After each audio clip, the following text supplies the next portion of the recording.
Hi, it's Lynn Shuck with Healing and Balance. We're going to be looking at a lateral leg action that I refer to as out above the knees.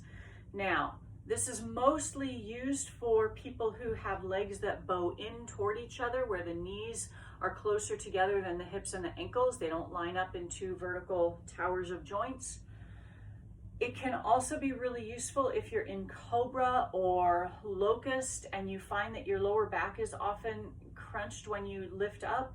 Putting this belt the way we're going to use it and pressing out above the knees can be useful to a lot of people there. We're just going to look at it in a couple standing poses. So I have a belt. It's got a buckle that can tighten and then hold still if there's tension on it. When you're using a belt with this kind of D-buckle, you want to make sure that you have the buckle either in front or in back. If you put the buckle on the curve of your leg, the tension doesn't create and the belt will loosen. So this is right just barely above my knees. You can see there's my kneecaps, there's the belt. And again, I want to set up like in other videos with lateral actions. I want my feet parallel, pelvis width, and I want to be able to press into the belt lightly, not huge, just a little. The other thing is, as we start moving, I don't want to press into the belt by turning my knees out. I don't want to rotate the legs and roll to the outer foot. I want to think going straight out from the side of the leg and not moving the whole leg, just the bottom of the thigh bone.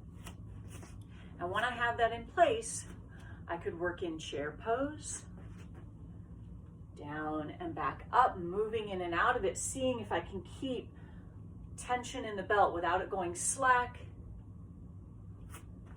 Again, this is for people whose knees tend to track in. If your knees go out, this is not for you. We just want to make sure we maintain tension without going slack, and then you could come down and hold.